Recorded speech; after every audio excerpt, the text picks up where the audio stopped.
Pero dahil nga nakuha na ng RQ Kaito, gumawa na lang ng workaround dito sila Coach Josh ng side ng Blacklist Rough Era. Ginawa nila, sige, wag na lang tayo pahuli dun sa loob. Laruin na lang natin ang mobility. Hindi naman natin kailangan dito mag all-out fight eh. Ang gawin natin, back, in out lang tayo sa laban. Yun ang gagawin natin. At sa kabilisan ng paglalakad, of course, there's the additional movement speed na nabibigay talaga, and heal, of course, from the Rafaela nga dito na mahahawakan ng Blacklist Rough Era. Pero sa pagpasok ng unang laban para sa panghuling serye ng linggong ito, sino nga ba makakakuha ng unang puntos? This is RQ Kaito versus Blacklist Rough Era. And nakikita naman natin, Ferds on that Arlot. Isa yan sa mga heroes talaga na nakitaan na natin siya ng galawan eh. Ever since Season 2 pa lang eh. Alam na natin to, si Ferds ngayon, wild na siya. Who's gonna stop him? Ayan. Who's gonna stop Ferds? Isa sa titignan natin syempre is yung katapat niya na si Percent, that he has to give his 100% in each and every game that he plays. At yung match-up ng isang Claude at Bruno din. Ang titignan din natin. Dito natin makikita kung paano din gumalaw si Percent eh. Against somebody na may experience katulad ni Ferds. Tingnan natin kung paano siya mag-fair up in lane. Ngayon, ang ganda ng Ruby pick against an Arlot. Kasi kung iisipin mo hindi ka, sinusubukan mo mag-dash in, dash out, pero laging may bungi yung dash mo. Parang laging may moment of silence. Na parang hindi mo magamit yung ulti mo, hindi mo magamit yung dash mo. Tapos, baka yun pa yung maging dahilan kung bakit mahuhuli ka na sa gitna, hindi ka na makakatakas. Baka yun pa yung ikapahamak mo, diba? Kaya kailangan din talaga ng pag-isipan ng mabuti. Pero, eto, yung silip ni Denjiro, kayang-kaya pa rin naman. Isalubong kay Kuroro. Ultimates casted this early. At si Denjiro, ang pinaka-target talaga nila. Kuroro, hindi siya binibigyan ng way para sustain. Dahil nga naman doon sa Turtles Poisons na ginagamit niya na agad.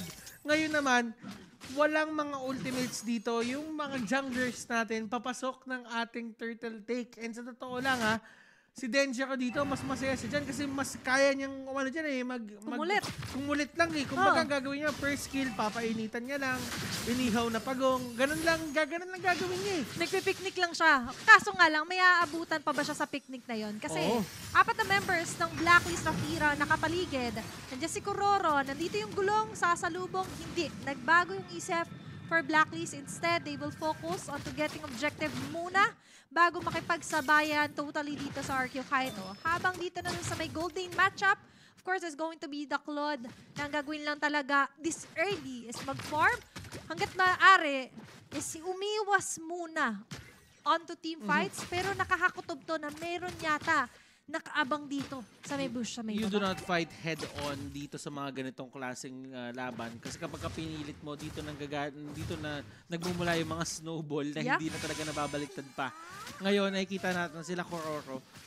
Nandito lang naman sila sa area eh. Kumbaga, ang ginagawa lang nila, tinitignan lang nila kung may advancement or mag-a-advance ba ang mga members ng side ng RQ Kaito. And definitely, if meron, magpapa-unlock sila dyan. Okay lang. Sige, pasok kayo dito. Iimbitahan pa nila. There's the welcome committee from RQ Kaito, pero Blacklist Rough Era, hindi pa rin nila gusto i-take yung risk na ilagay alanganin agad doon si Lods. Habang dito naman, it's going to be Kuroro versus Birds. At nilalapit-lapitan na lang siya dito, yung Arlot. Ang dami na nawala sa buhay niya kung tutuusin dito. Pero Denjiro, meron lang din tayong onting pag-angal na nakikita sa kanila dahil pumapasok sa gubat nila dito yung back na jungle ng kabila. At sinamahan na siya dito ng Minotaur kasi alam na kailangan niya. Kung hindi niya sasamahan dito, automatic yung gold plates na yan, mawawala na eh. Yan yung gusto ng Bruno, mawala yung gold plates. Kaso nga lang, ganun din yung tactic dito ng RQ Kaito. Hindi mo na bumitaw. Baby up, nurture the gold laner, Sai, and even Lods na laging kasama muna sa ngayon yung post-fight nila. Magkakasaliman dito si Xnova and Reggie, but the next best thing na makikita natin, if ever, for a team fight, is trying to contest this turtle. Sakto, pag-respawn, nandiyan agad sila Reggie and even Lods na ready na if ever na magbigay ng kahit pa paanong damage. Tumulong, Pero sa ngayon, busy pa yung mga main junglers. Kumuha ng kanilang mga buffs. And in a few, mawawala na rin yung mga gold plating shields natin. So wala masyado nakamaximize yan up until this point, Butters. Pero Lods, kamuntikan siya doon. May sinungkit na naman doon si The Wild One. Ferds coming in and taking down that Bruno.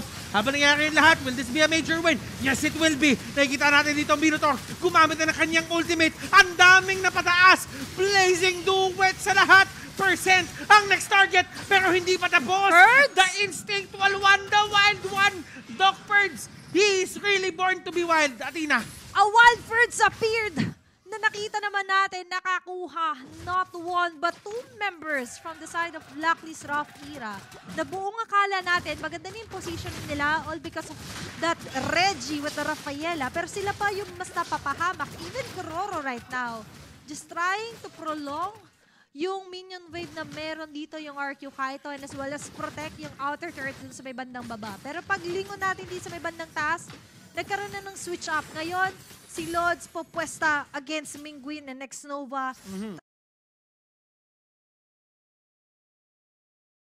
Trying to take a turret at least against RQ Kaito. Okay.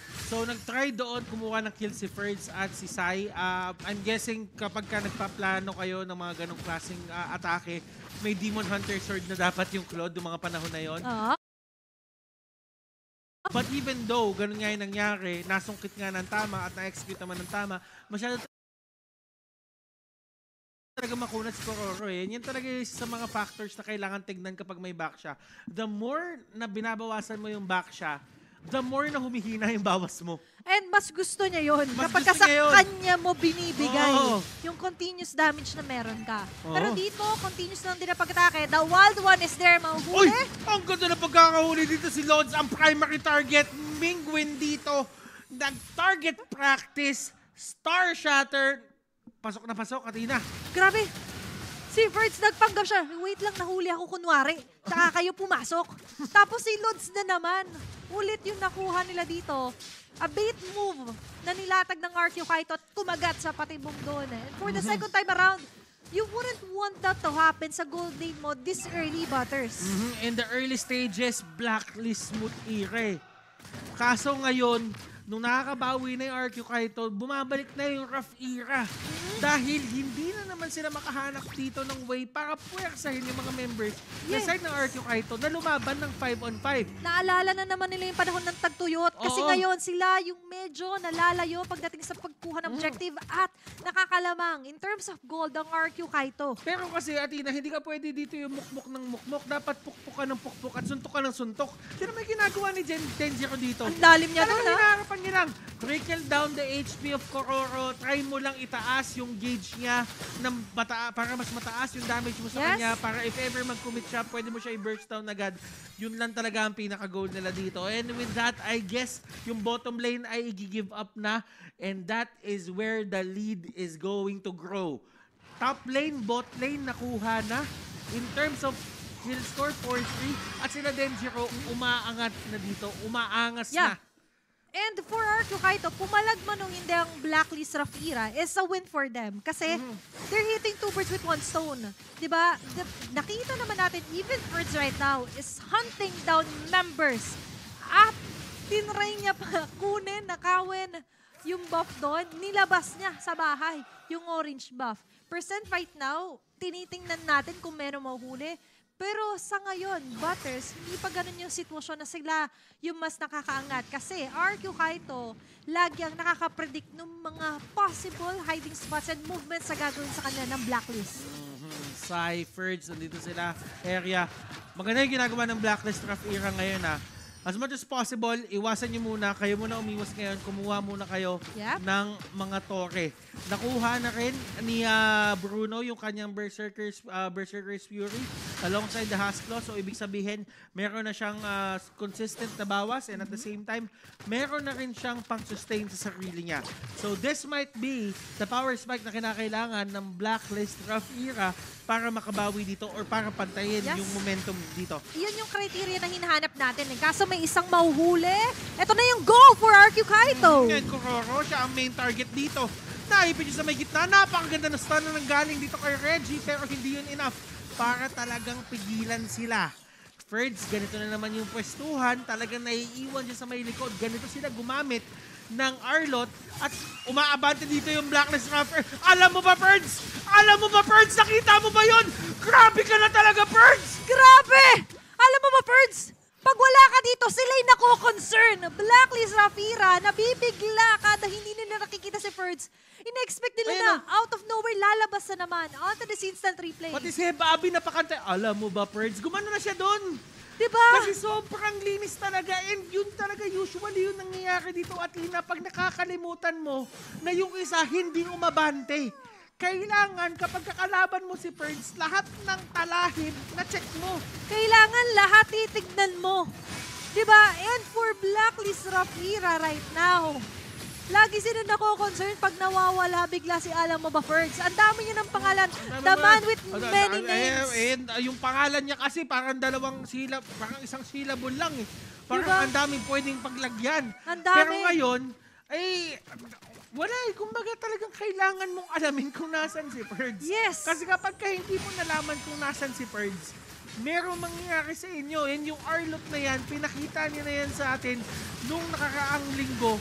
Ngayon, inuulit niya lang ulit. Ang dami na commit doon kay Denjiro. At nakikita natin ngayon na talaga nagkakaubusan na, nakuha na ng RQ kahit ang gusto nila. Fact of the matter is, aalis na lang sila kasi sabi nila, wala, nakuha naman natin yung gusto natin, nakabawas na tayo ng isang torre, antayin na lang tayo ng next Lord. At sa pagbawas nila ng base turret ng Blacklist Rafira, lumobo lalo yung gold na meron sila. 9k gold lead, imagine that, Butters. Nasa 11 minutes pa lang tayo. Ang aga makukontra next Nova ngayon yung magic attack meron dito Blacklist because of that Athena shield build up. And imagine, even Sika, na kanina, hina-highlight natin yung play na meron niya isang Vexana. Kalakasan niya is of course the Eternal Guard and as well as yung Deathly Grasp, yung kamay. Kaso sa pagkakataon na yun, nabitaw niya na kay Denjiro. So what's next for them? RQ Kaito, mas nag-e-enjoy sila kapag lahat binubuhos kay Denjiro. Mamatay man si Denjiro, it's okay kasi makakabante ibang members kasi ubos na yung mga ultimates sa panghuli sa kanila from Blacklist. Pero alam mo, Athena, one of the main problems ngayon ng side ng Blacklist, Rafira, is yung lineup kasi nila, ang lakas nito sa mid-game eh. Dapat yung pwesto nila ngayon, dapat sila yung aggressor ngayon eh. Kaso, ang naging problema, dahil nga kay X-Nova, ang gaganda din ng mga setup niya bigla. Yes. And sa totoo lang, si X-Nova din yung naging rason kung bakit hindi din makagalaw masyado si Reggie. Although si Reggie, ang ganda ng ginagawa niya, nahihil niya sa mga tamang panahon. Kaso, hindi din kasi lumalaban yung RQ Kaito na walang playker si X-Nova. So kung ano man yung tinakbo, piniplayker lang. Si X-Nova yung X-Factor ngayon na inaantay ng RQ Kaito. Habang for Blacklist Raf, Ira naman.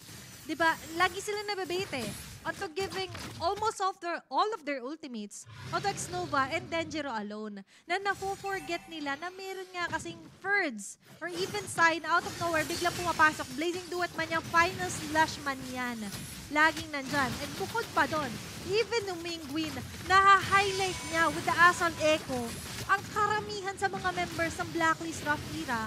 Kaya mas lumalaki yung hitbox or hitmark, mas napapadali yung buhay din ni Ferds when it comes to setting up plays against Blacklist Rafira. And gayon na, hindi na sila nakakalabas ng base nila masyado. Nakakuha pa ng pangalawang Lord ng RQ Kaito. Alam mo, tatak Blacklist yung ganito yung pag-hold ng mga ganyan.